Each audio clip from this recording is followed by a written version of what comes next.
Hello, I'm Chris Moflam.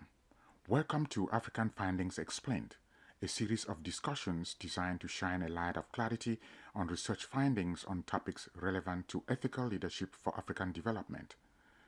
In this episode, I'll discuss how U.S. regulations against conflict minerals from the Democratic Republic of Congo, in short, DRC, create both desirable and undesirable outcomes.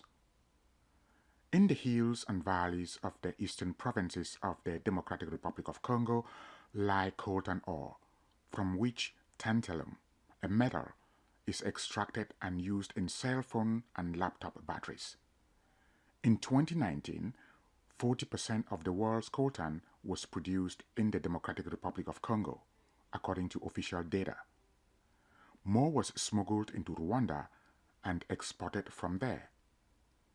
According to the International Tin Supply Chain Initiative, ITSE, battery supply chains that source from the Democratic Republic of Congo are exposed to several risks: armed conflict groups, child labor, forced labor, work safety, bribery, transparency, and mineral traceability.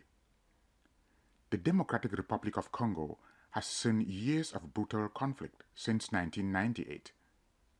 When demand for mobile electronics soared in the early 2000s, the demand for coltan spiked. Foreign investors diversified their financial portfolios by taking stakes in Congo's mining industry. Armed groups also took advantage of the opportunity to make money, and locals were forced to dig for coltan. Then, in 2010, a clause in America's Dodd-Frank financial law required that U.S. companies who report to the U.S. Securities and Exchange Commission, in short, SEC, disclose whether minerals used to make their products have funded Congo's armed groups. By the way, the U.S. Securities and Exchange Commission enforces the Dodd-Frank law based on the principle that investors should have access to all pertinent information about a security prior to making an investment decision, and public companies must disclose how profits are generated responsibly.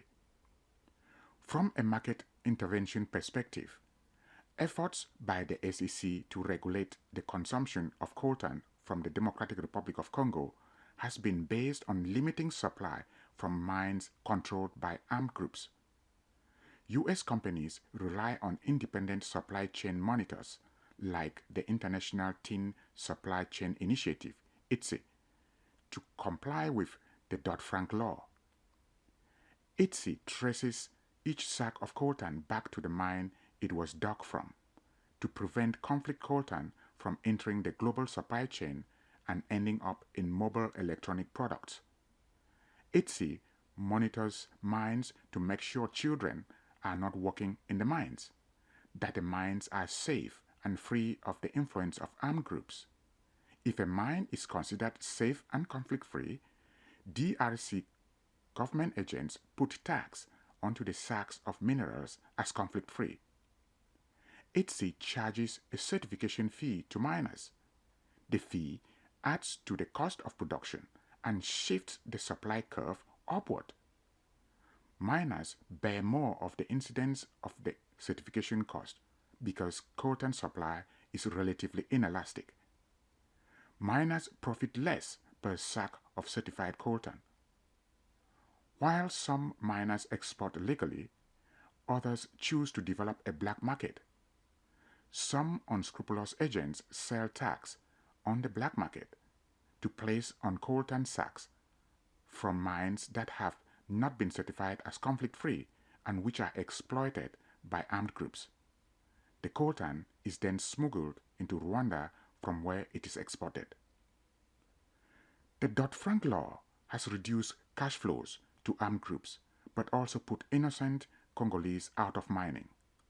It has neither defeated the armed groups nor significantly improved working conditions for small-scale miners. The riches that coltan promise remain out of reach for most Congolese.